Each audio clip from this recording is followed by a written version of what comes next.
Dear ladies and gentlemen, I welcome you very much to today's slot at the Regulators Conference about the future of data collection and data management, Agile RegOps for digitizing the regulatory value chain. My name is Daniel Münch. I'm a business advisor and responsible for the topic of emerging technologies within BearingPoint RegTech.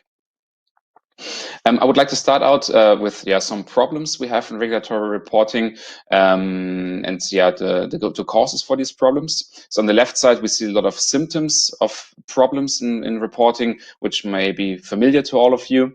What are the key problems here? So the key problems are, first of all, we have a lot more regulation, a lot more data collected, but it's questionable to a certain degree in how much insight we really gain from this additionally collected data, and if we get as much insight out of it as we would like to.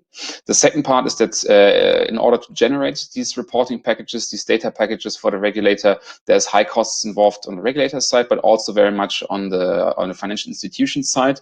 And the question if there's a way how we could decrease this burden. And the third part we have here is the question, does banking regulation really work? So we've seen in the COVID crisis, so the first big financial crisis after the 2007 crisis, that we, to a certain degree, eased some reporting requirements, eased some regulations. And the question, does this hint to a problem with operationalization of the current system, when being in times of stress or strain? And the root causes for these problems, in our opinion, is first of all a lack of granular data. With granular data, we mean really contract granular data sets or levels on the level of the partner, so partner level granular data sets or cash flow granular data. The second part that is missing here is a common data model and common processing logic standards for regulatory reporting, which is applicable to the whole industry within the jurisdiction. And the third part that is really lacking is a non-integrated data flow. So we still have many system breaks in between, system breaks on the bank side, system breaks via different reporting formats and file formats, and then also on the side of the regulator when it's distributed within the other authorities. So there's no really an end-to-end data flow of these granular data sets. And what is the problem here is not really so much the rationale of regulation, which is perfectly fine, and not the technology of it. It's more the way how we organized it and designed the flow of information, which is the problem.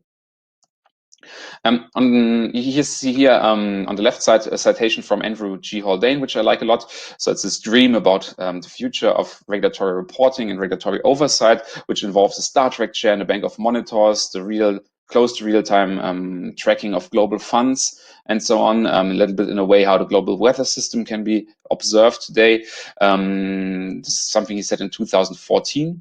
And on the right side, we see from Benoit Curé, who's the head of the Business Innovation Hub from 2020, basically kind of the same dream, but just in a little bit more technical terms. But what stands out is that 6 years later, we still haven't come that far in making this vision and dream come true. And that's why we come up with the RegOps model. So with the RegOps approach, we really want to have a paradigm change in the way how regulation is being developed, deployed, and how data is being exchanged by regulators and regulated entities by using push and pull approaches. We want a standardization and industrialization of regulatory reporting, and this is to be done on state-of-the-art tech infrastructure to really flexibly and efficiently collect data from the regulated markets. And we want to do this in a way that is very time efficient, so you can do this in single sprints, and which doesn't put additional burden on the institutions, and in the best case, even decreasing the burden that they're having. So we want a better reporting, better data insights for less costs. What is missing here? So from our perspective are 3 building blocks. The first of it is a common granular standardized data dictionary and a common standardized processing logic. So we really need deal data to be delivered on a granular level. That means contract level, partner level, cash flow level. We need a common data model, data dictionary to establish a universal language for these granular data sets. And we need a standardized common processing logic. So the way how we can then work with this granular data in order to come out with results like maybe an RWA calculation. The second thing we need an end-to-end decentralized integration via API. So we really need to enable an end-to-end data flow via API systems of exactly same data sets. We need the flexibility in designing this data flow, so that we can adapt it to different jurisdictional setups like the IT landscape there, the legal frameworks, and so on. And we need the option to store this regulatory processing logic in a common code depository. What we also need is a big data-enabled tech backbone. So a backbone in the end where the regulators can receive, store, and access large amounts of data, which is kind of future-proof to the application of new technologies, and which is able to give you a good business intelligence for analysis purposes of the data that we have collected with this system. I would now like to show you a little bit how the system would look like in more detail. So let's have a look at version 1.0 here. So you see on the left side the financial institutions with their multiple core banking solutions, their data sources, their front office systems, and so on. What we need to do first is we need to convert all of this to the IDD. We modeled here on our Abacus input data model of the Abacus 360, where we then basically have all of the regulatory data warehouses of the banks formatted in exactly the same standardized data model. So we have all the regulatory data there in these data warehouses, which can then be used, first of all, in the current model, which we see on the upper blue box, so where we have this push model here, where we have maybe the standard solution providers, which then ingest this input data, they make transformations, calculations, and then generate output files like XML, XBRL files, STMX, and so on, and you push on these files to the regulator. But what we thought about is if the regulator really has this big data-enabled platform and we know how these granular data sets on the left side look like, why don't we give them direct access to that somehow? And what we have already is a platform, is the Abacus regulator platform, for example, where you can really collect, save, ingest this data, you can analyze it. And we have the IDD, so there's basically only two things missing. One is a regulatory logic that has to be formulated. So in order to work with granular data sets, you need to formulate data requirements, data requests in code. We have done this with SQLX, which I will explain later a little bit. Where we have some kind of data requests formulated. These data requests can then be handed on from the regulator to an API, which then makes them accessible to the banks. The banks pull this code, execute the code, and deliver back a granular data package with which the regulators can then work. And we thought in the beginning it probably doesn't make sense to take the biggest reports for this, but it probably makes sense to start out with something easy, maybe, or small, or what is non-standardized, so it has a lot of manual burden in generating it. And to mind came liquidity stress testing, for example, stress testing in general, and ad hoc reporting. And this will also give regulators and regulated entities the opportunity to learn how to handle this data and how to work with it, and getting some training about this whole thing. And let's say this works out and everybody feels comfortable with this and is bringing the results, then you could start thinking about maybe we can start migrating certain regulatory requirements from the old push model to the new pull model, how we call it, where the regulator pulls the data directly, and then migrate from over time to this new model. After a while, it could look like this. When we say we have version 2.0 here, where really this old push model of data disappears and all the regulatory logic is being done in this RegOps network. The option you see here, this is one of the varieties how it could look like, is really this regulator platform, and where also the regulator is calculating the results, and the banks are basically just streaming their input data sets via the API to the regulator, and he does the calculation. The system is flexible, however, so we could think about a model where you have a custodian in the middle, which is saving the data, calculating this, so in order to create a buffer between regulator and financial institutions, which might have some advantages. And also thinkable is if this regulatory logic is accessible via a GitLab common code repository, for example, that you say, the banks can do the calculation by themselves and then send over these completely calculated reporting packages onto the regulator, who can then analyze it. So it's definitely a flexible system which can be adapted to the local needs. Maybe some key facts about the IDD, because we mentioned it a couple of times and really think this is one key component here. So obviously we have a lot of data standards around the world, which are also excellent for the use cases, but what is quite lacking is really a data model which is applicable for the whole product set for all kind of banks. So we have really good data models for derivatives, for example, repos, or for payments, but one that can cover a whole bank is hard to come by at the moment. And the IDD, based on the Abacus data model, here shows that we have a wide applicability first. So we have over 6,000 institutions already on the system. We have the system applicable for institutions of all sizes and all different business models. That means also we can cover almost all product types or all product types that you have in the financial markets. We have a very early focus on standardization. So we're doing this a very long time already in the standardized way. We have kind of a flexibility in the data input. So there's a flexibility between input level data delivery, output data delivery. We can cover prudential, statistical, resolution, and financial regulatory data requirements. So the whole scope of regulatory reporting. And we can do this on a global, supranational, and local level. So it's also a multi-jurisdictional model. And we can serve with this model, I think, both the needs of the financial institutions as well as the banking supervisors and regulators. Why is it maybe interesting also to adapt a common standard or an existing standard? It's because it's a lot of work to generate a model like this. So we started with this in the early 2000s, so around 20 years of experience here. It took us over 150 man-years of investment into this model to come to the point where we are now.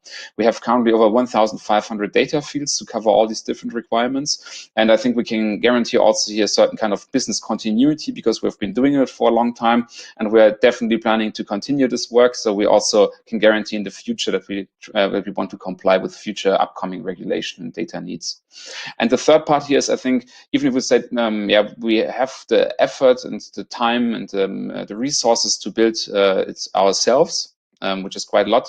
There's also still one component missing, and it's the kind of cooperation, because you cannot build this on your own. You need to cooperate and to compromise with the stakeholders involved.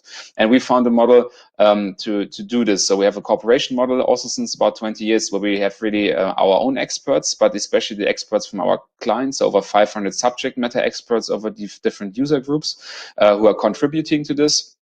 We are holding discussions. We find a compromise, but on the other hand, we also deliver results. So to find a model which is able to be flexible and to compromise to find the best solution, but also to deliver the solution then in the required amounts of time is not so easy to establish. And this is also something that we're happy to have established over the years. And we're not only doing this with our clients, obviously, but we're also listening to regulators, having a conversation there with industry partners and looking to extend the applicability even further. After having said this, so we thought about this concept, we discussed it with many regulators around the world and got some feedback from it. But what we really wanted to do also was to try out, does it work? And we saw that when we were conceptualizing it, so we have this big data ready platform already, we have the data model already, we also have something to simulate the API part with, but we need to try it out and to see if this concept really works when you build it, because that's just how you learn the most. And we had the perfect opportunity with the G20 BIS Tech Sprint, which happened in this autumn, Q3. And in the end, we had one use case there. We saw very fitting to our thoughts and our concept. This was the use case of regulatory reporting and ensuring compliance. So the requirements were an upstream solution and tools to transmit machine-readable, machine-executable regulation, autonomously mined data and reported data, deployable within at least one jurisdiction, which can also handle multi-jurisdictional requirements. It should be capable to have international standards like LI, UTI, UPI. They wanted a common code repository, and they wanted push and pull approaches via API. Additionally to that, we had some more detailed requirements regarding what scope has to be shown. So it was Basel III credit risk standard approach and some collateralization concerning this. It's just on the side. So how does this model look like that we worked on? So we had 5 weeks to build this, and we took basically 3 key components. So the first component is obviously the regulatory solution, which has 2 functions. So the first function is to request certain data packages from the institutions via a reporting calendar, which can be automatically pulled from the regulated entities. And the second part then obviously is to receive data, to store data, and to make this data ready for analysis. So we have a BI tool here on board, this Apache Superset as an open source solution currently, but it's definitely also workable with different BI solutions here, and to connect it also to completely different programs. The second key component here was a public code repository where we had all the transformation logic. So how do we come from output from input to output data, allocation logic. So how come we get from the output to the template, and validation logic. And all of this logic is then written in SQLX language. It can be updated very quickly by the regulator. And as soon as calculation is data upload is started again, it will pull the newest regulation, calculate and give the results. So you are able to deploy regulatory code changes within seconds. From a technical perspective, in real life, we'll probably come down from a thing what takes years now. We could come down to a few weeks, maybe 2-3 weeks. And the third part we had here to simulate the reporting entities was the API portal of regulator, where we were able to upload data.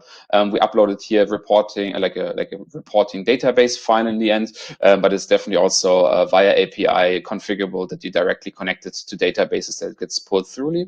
And the process worked like this. So the data, that regulator actually requests some data, a data package at a certain point in time.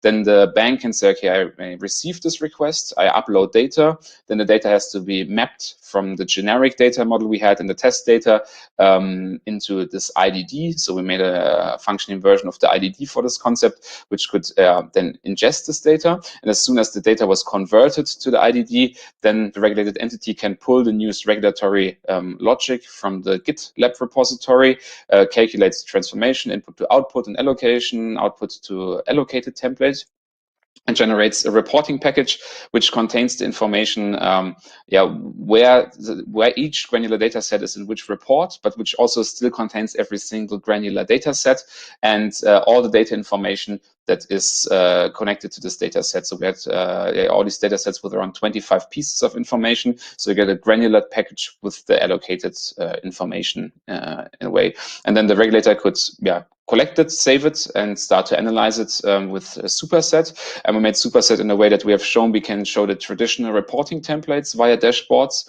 which are then dynamically generating the information, generating the visualization. But we could also go further and look into it in different ways. So you can directly use this granular data and maybe make pie charts, bar charts. We were able to show that you can allocate this data on maps very quickly, and everything is completely flexible and dynamically sortable, with something like a pivot function. So it was a very cool data insight you gained from it. Maybe a little bit more to the data processing flow.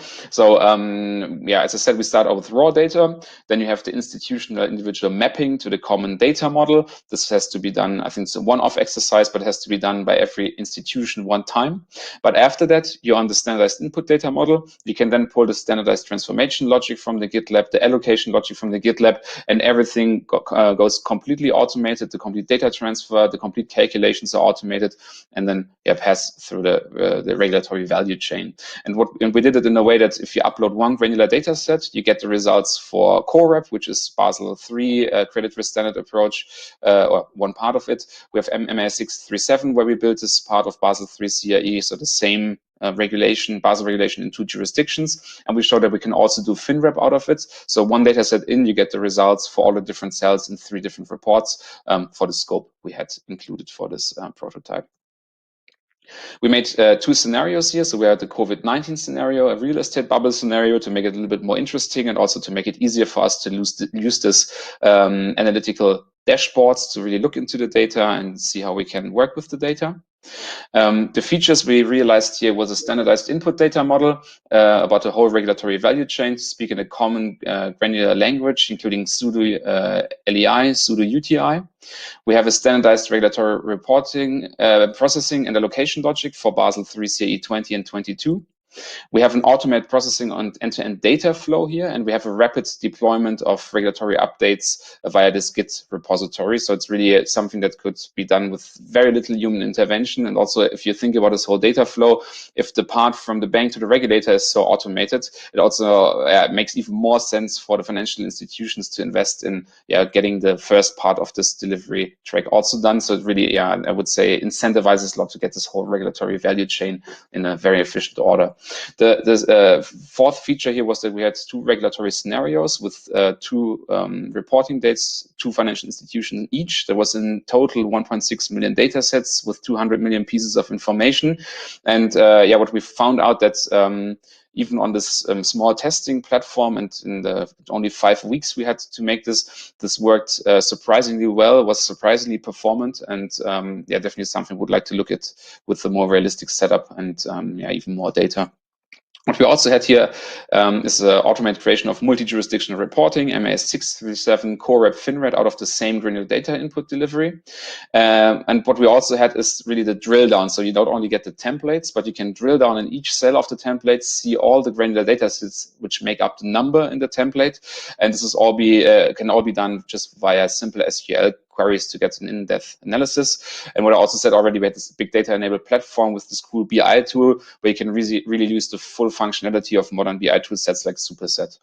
And the last point was that we have been able to show after the initial mapping exercise that has to be done from the institution individual data model to this common data model, there's no really any intervention required anymore by the regulated entity. So from the cost of regulatory change, you could really strongly decrease this in our opinion, because you can just automate many things. Updates come automatically. If the data model is stable, then you can really deploy regulatory change within weeks instead of years, decrease the need for testing by a huge degree. So it's really bringing you a much better insight for the regulators at much less costs.